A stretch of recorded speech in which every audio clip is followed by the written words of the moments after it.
kapag tinatamaan si Martin Romualdez, si BBM, yung administrasyon, kung sino man yung mga tumanggap ng mali-malitang pera, hindi nila siniseryoso. Iniisang tabi nila, sineset aside nila na para bang baliwala. Ang ginagawa nila, inaatake nila yung notaryo, inaatake nila yung kung sino yung tao, hindi man lang nila binabanggit yung sinabi ng tao. Meron ba itong katotohanan? Dahil 18 na ito, na ordinaryong mamamayan na nagsasabi, ginawa namin ito. Naghatid kami ng pera sa mga taong ito. Wala. Tahimik. So makikita mo, seryoso ba talaga ang gobyerno sa anti-corruption? Hindi.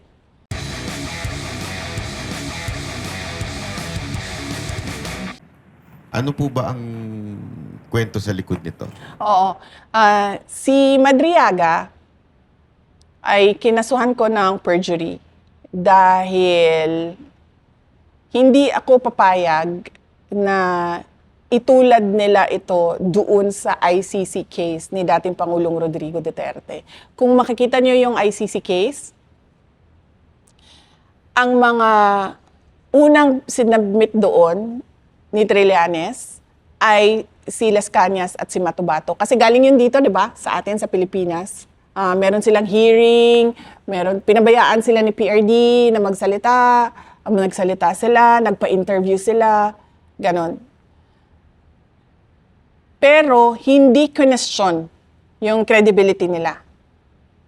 Parang tinanggap na lang ng lahat na totoo yung sinasabi ng witnesses. So dito, pagdating kay Madriaga, nag-file kami ng perjury kasi sinasabi namin walang katotohanan lahat ng sinasabi niya. At ito yung aming mga ebidensya bakit namin nagsusuporta sa sinasabi ko na hindi totoo yan. Makikita nyo, actually 6 nga pala no? May 3 akong hindi pinangalanan. 1, 2, 3, tapos Makabayan, BBM, Pink Yellow. Meron pang 3. Makikita nyo, sa mga lumalabas na news items, sinasabi bagman, sinasabi aid, sinasabi civilian intelligence agent. May mga ganun sila na words na hindi mo makikita doon sa affidavit. So bigla na lang siyang may narrative na sila. Bakit? Kasi kung makikita ninyo yung Madriaga affidavit, lumabas yon pagkatapos na ma-dismiss ng Supreme Court ang impeachment. Yung una nilang impeachment noong 2025. Yung una nila. Kasi doon sa kwento nila, wala silang, kumbaga, whistleblower. Kasi lahat ng kanilang ebidensya, kinuha lang nila at sila lang yung nagsasabi, mali ito, mali ito. Sila lang yung nagsasabi. Wala ni isang tao silang hawak na nagsasabi, uy, kinuha yung pera, uy, hindi totoo yan. Wala silang ganon. So ang ginawa nila, dinagdagan nila ng isang Madriaga na hindi totoo ang sinabi at sinasabi nila, ito yung missing link ko, si Madriaga. So sa ibang araw, pwede natin pag-usapan pa isa-isa yung affidavit ko kay Madriaga na hindi ko kilala yung taong yan. Hindi ko man lang nakausap yan ng kahit ano. Tapos, VP, i-connect na natin. Oo I-connect na nga. natin. Diba? Itong Whistleblower. itong Madriaga, no? Oo. Reputation-wise or credibility-wise, meron ding isang grupo ngayon na nagsasalita patungkol sa corruption. And we are talking about 805 billion in total ng na-deliver daw nila sa mga congressmen at saka sa mga mangilan-ngilang senador. So, anong masasabi nyo doon na parang kayo, grabe yung paghahanap nila ng ebidensya, mantakin mo 3 taon, na halos inuurot-urot nila ito hanggang makarating dito sa impeachment. Samantalang ito, yung kung hindi kayo updated, VP may mga dating membro ng AFP na lumabas, nagdi-deliver daw sila ng mali-maletang pera at documented. May mga pictures sila, may mga proof sila. Pero bakit parang hindi ito binibigyan ng priority Oo. ng gobyerno ngayon? Napansin ko na yung gobyerno, hindi sila seryoso sa anti-corruption program nila. Kasi kung makikita mo, pinakita natin, diba, na yung impeachment ko, lahat yung ebidensya na yon, sila lang ang kumuha, sila lang ang gumawa, sila lang ang nagsabi, mali ito. Pero pagdating dito sa kabila, sa mali-maletang pera o tinawag nila na basura, walang in aid of legislation doon. Si Zaldico, on his own, nagsalita siya. Ito yung nalalaman ko. Si Gutesa, nagsalita siya. Ito yung alam ko. Itong 18 na dating security personnel ni Zaldico, na ordinaryong mamamayan, walang kapangyarihan, alam niyang kakasuhan siya, alam niyang habulin siya, alam niyang papahirapan pamilya niya, alam niyang posible siyang patayin, nagsabi ng kanilang nalalaman.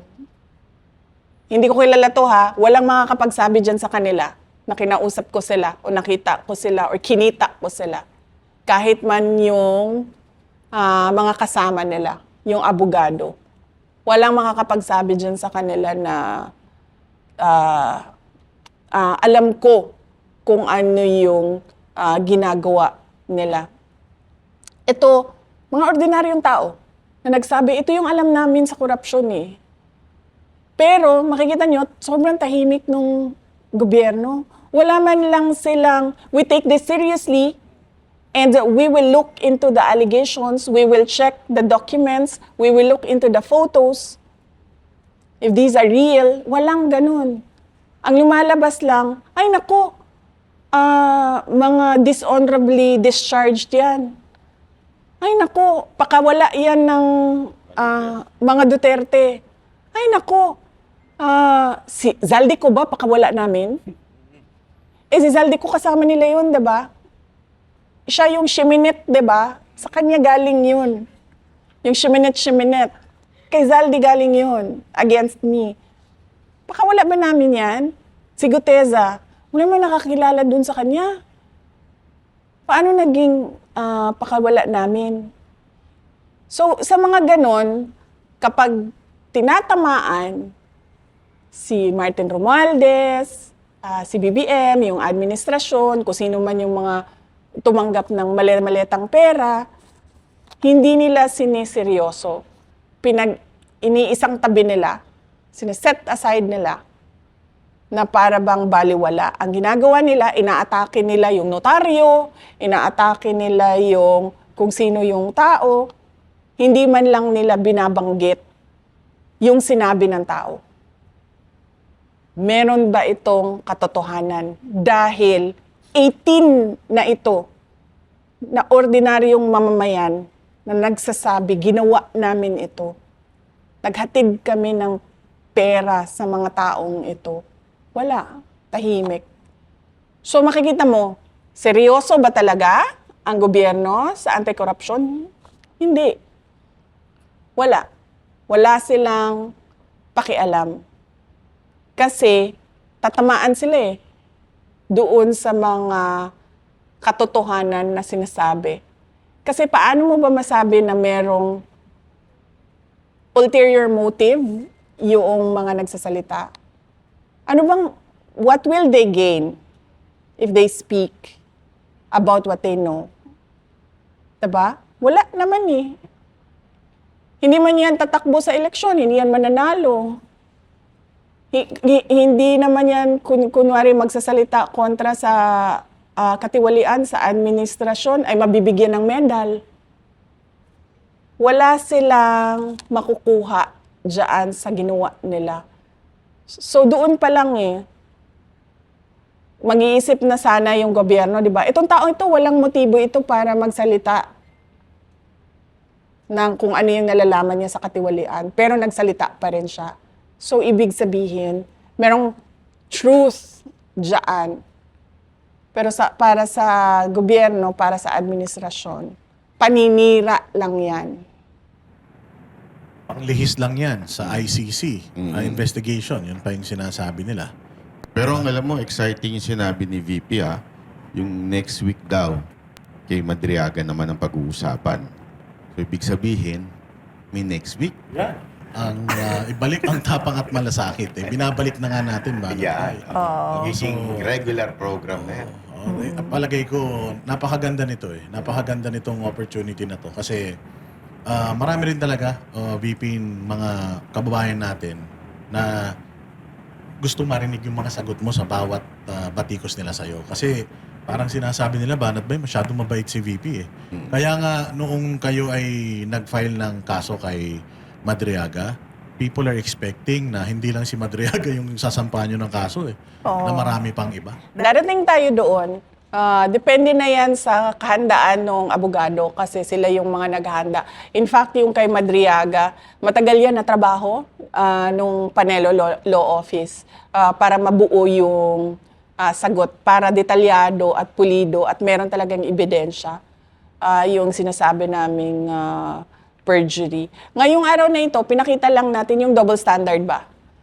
Ito walang ebidensya, gumawa ng ebidensya, umabot sa impeachment. Ito may ebidensya talaga na hindi gawa-gawa yung ebidensya, base siya sa isang ordinaryong mamamayan na walang motibo para sirain ang administrasyon, pero hindi pinapansin at hindi tinututukan at hindi binibigyan ng halaga. At saka testimonial evidence to.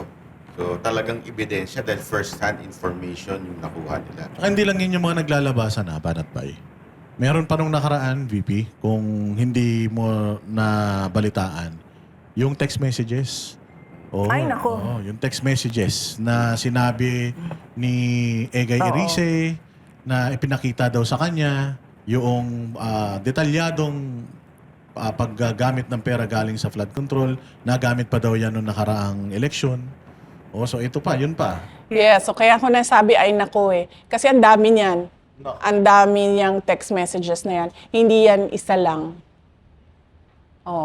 Kaso, hindi nilalabas kasi pakiramdam ng mga tao na may alam doon sa text messages, ay hindi naman ito papansinin din ng administrasyon kasi itatago lang nila ito or ihaharas lang kami, ititreten lang kami, kakasuhan lang kami, which is yun ang ginagawa ngayon sa 18 na mga dating security personnel ni Zaldico. Kakasuhan sila. So, yun yung nangyayari doon sa binabanggit mo na text messages.